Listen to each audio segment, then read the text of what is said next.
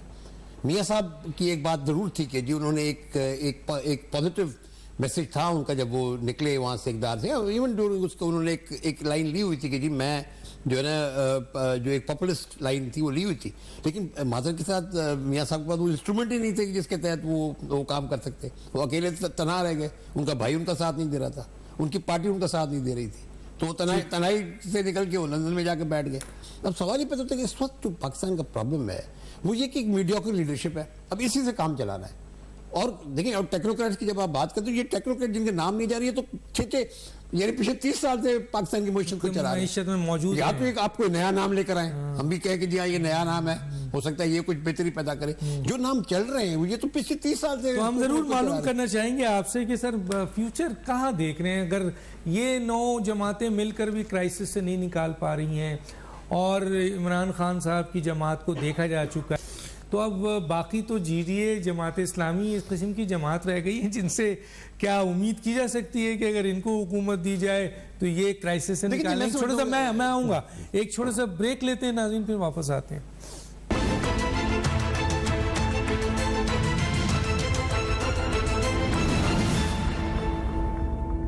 Welcome back.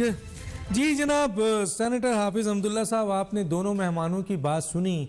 اب بتائیے سر کہ ایک تو ویسے 70-80 کی کابینہ ہے سر، آپ ریاست بچا رہے ہیں یا حکومت کے مزے لوٹ رہے ہیں؟ اور دوسرا یہ بتائیے کہ معاشی دہشت گردی تو چل رہی ہے، عمران خان سیاسی انتشار پیدا کر رہے ہیں بقول آپ کے، احتساب کی جو ایکشن ہونا چاہیے، کئی کیسز، کئی تلواریں ان کے اوپر لٹک رہی ہے، لیکن حکومت اتنی بزدل ہے، اتنی بزدل حکومت ہے کہ یہ عمران خان کے خلاف سارے ثبوت ہونے کے باوجود، الیکشن کمیشن کے فیصلے ہونے کے باوجود ایکشن نہیں لیتی سر. 5 آپ کے سپریم کورٹ کے ججز نے آئین شکنی کہا، تب بھی آپ نے ایکشن نہیں لیا سر. دیکھیں ڈاکٹر صاحب، بات یہ ہے اس وقت میں آپ مجھے بتائیے کہ کون ایسی پارٹی یا کوئی ایسی لیڈرشپ یا شخصیت ہے جو حکومت کرتے ہوئے، ریاست کی نمائندگی کرتے ہوئے اس ارادے سے کہ وہ مزے لوٹتے رہے اس صورتحال میں کہ ایک طرف معاشی کرائسس ہے، دوسری طرف مہنگائی ہے اس معاشی کرائسس کی وجہ سے، اور آپ کی امن و امان کی صورتحال دن بگن خراب ہوتا جا رہا ہے، سیاسی عدمی استحکام آپ کے سامنے ہے. آپ کے خیال میں ہم یا موجودہ حکمران اتحاد کی جو حکومت ہے یہ مزے لوٹنے کے لیے نہیں ہے؟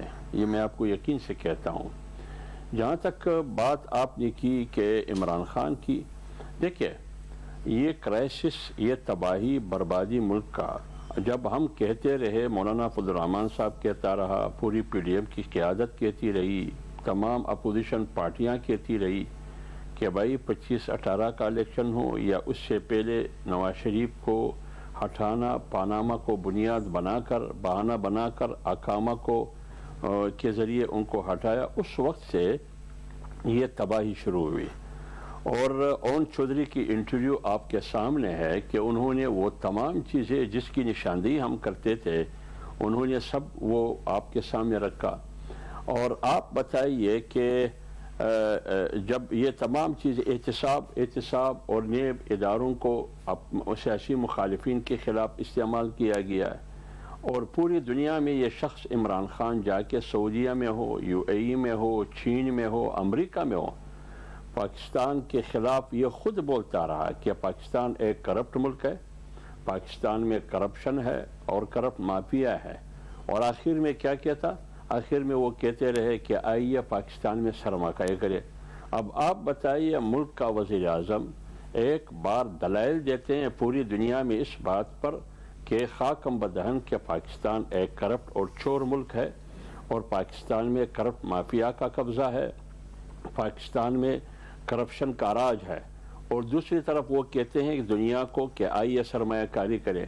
آپ مجھے بتائیے، میں آپ کو کہوں کہ میری فیکٹری میں مینیجر سے لے کر مزدور تک، مالک سے لے کر، یہ سارے کرپٹ ہے، چور ہے، اس لیے فیکٹری سر آپ احتساب کیوں نہیں کر رہے سر؟ آپ احتساب کیوں نہیں کرتے سر؟ آپ کو آپ ایک ایسے شخص سے مجھے بتائیں سر، یہاں بات اس کی کریں، وہ باتیں پرانی ہو گئی ہیں سر۔ عمران خان کی آئین شکنی کا کیس 5 ججز نے، سر اس کا بتائیں۔ ایک تاثر جا رہا ہے کہ موجودہ حکومت بہت کمزور ہے اور وہ کانفلکٹ میں نہیں پڑنا چاہتی ہے، وہ احتساب نہیں کرنا چاہتی ہے، وہ ڈرتی ہے، وہ گھبراتی ہے، وہ صرف حکومت کے مزے لوٹنا چاہتی ہے، تو احتساب کریں نا، کس نے روکا ہوا ہے سر؟ نہیں ڈاکٹر صاحب بات نہ ڈرنے کی ہے، نہ خوف کی۔ کس سے ہم ڈرتے ہیں؟ اس شخص سے جو خود ڈرپوک ہے، اس سے ہم ڈرتے ہیں۔ انہوں نے کہا کہ 4 گولیاں مجھ میں لگی ہے، آج فورینسک رپورٹ آیا، انہوں نے کہا کہ 1 گولی بھی نہیں لگی ہے۔ اب رپورٹ بھی پنجاب کی پولیس کی ہے، ڈاکٹر بھی پنجاب کے پولیس ہے، ڈاکٹر بھی پنجاب کے ہے، انویسٹیگیشن کرنے والے بھی پنجاب کی ہے، حکومت پنجاب میں بھی پی ٹی آئی کی ہے، رپورٹ آئی کہ 1 گولی بھی نہیں لگی ہے، اور یہ کہتے ہیں کہ 4 گولیاں مجھ میں لگی، اور 6 گولیاں سابق گورنر اسماعیل کے کپڑوں میں سے ہو کے نکلی، پتہ نہیں کتنی گولیاں، یہ آپ کے سامنے۔ لہٰذا اس شخص کی اس مختلف قسم کے متضاد بیانات نے سیاست کو بھی غیر مستحکم بنایا، معیشت کو بھی غیر مستحکم بنایا۔ جہاں تک ان کی گرفتاری کی بات ہے، میں آپ کو ایک اصولی بات بتا دوں، ہم انتقامی سیاست نہیں کرتے ہیں۔ سر یہ کہہ کر آپ پیچھے یہ مت کہیں سر، سر یہ نہ کہیں سر۔ الیکشن کمیشن نے 76 صفحات کا آرڈر نکالا ہے جس میں ان کی پارٹی کو فورن فنڈڈ پارٹی کہا گیا ہے۔ آپ نے ڈکلیریشن کے لیے اپروول بھی لیے ہے کابینہ سے، آپ کو شاید یاد ہو، پھر آپ نے ایف آئی اے کو دے دیا ہے، اور ایف آئی اے کے سربراہ کو آپ کیا کہتے ہیں، انہوں نے تو تیاری کر لی ہے، سارا کیس تیار ہے، آپ ایکشن نہیں لیتے ہیں۔ وہ تو کہہ رہے ہیں کہ ہم کر چکے ہیں انویسٹیگیشن، حکومت ہم سے لے چلے۔ میں آج راز کھول دیتا ہوں، میں راز کھول دیتا ہوں سر، آپ ایکشن نہیں لیتے۔ انہوں نے کہا کہ یہ صادق اور امین نہیں ہے، آپ توہین عدالت میں نہیں گئے۔ 5 ججز نے کہا کہ انہوں نے آئین شکنی کی ہے، آپ نے ان کے خلاف کیا ایکشن کیا سر؟ کیا ایکشن کیا بتائیے؟ 5 ججز نے کہا اگر نواز شریف گرفتار ہو سکتا ہے، اگر نواز شریف گرفتار ہو سکتا ہے، مریم گرفتار ہو سکتی ہے، اشرف زرداری اور پریال گرفتار ہو سکتے ہیں، اور سیاسی مخالف، تو عمران خان کسی سے بھی بڑا نہیں ہے، تو نہیں ہے سر، لہٰذا وہ گرفتار ہوں گے۔ ہمیں نظر نہیں دیکھیں نا، ہمیں نظر عمران خان کو این آر او نہیں ملے گی، آپ کے پاس کیسز ہیں سر، آپ کے پاس الیکشن کمیشن کے فیصلے ہیں، آپ کے ساتھ سپریم کورٹ کے 5 ججز کے فیصلے ہیں، اور کہاں جائیں گے سر؟ مجھے بتائیں کدھر جائیں گے آپ؟ یہ فیصلے آپ انتظار کریں، ابھی ہماری چلے کرتے ہیں جی انتظار۔ جنرل صاحب ہے کہ ہم معیشت کو کیسے مضبوط کریں گے، ترجیح ریاست ہے، میں دیکھتا ہوں، میں جنرل صاحب سے پوچھتا ہوں، جنرل صاحب الیکشن کمیشن کا فیصلہ ہے، سپریم کورٹ کا فیصلہ ہے، عمران خان انتشار کر رہا ہے، تباہ کر رہا ہے، پتہ نہیں کیا کر رہا ہے، ان کی توہین عدالت کے 5 کیسز موجود ہیں، کوئی کام نہیں ہے۔ ڈاکٹر صاحب اس کے بارے میں کوئی 2 رائے نہیں ہے، جو کچھ آپ کہہ رہے ہیں کرنا چاہیے تھا، بالکل شٹ اینڈ کلوز کیسز ہے، کوئی مسئلہ نہیں ہے کسی قسم کا کہ ان کو متعلقہ عدالتوں میں چیزوں کو لے جایا جاتا ہو، کارروائی کی جاتی۔ لیکن ملکی حالات کو اس وقت اگر دیکھیں، جس قسم کا ایک ٹرمائل انہوں نے کریٹ کیا عمران خان صاحب نے، وہ جو چٹی نکال کے جیب سے اور دائیں بائیں کر کے، اور بائی الیکشنز کے دوران، اور ایک طرف جو اکانومی ایک تباہی کی طرف جا رہی ہے، مہنگائی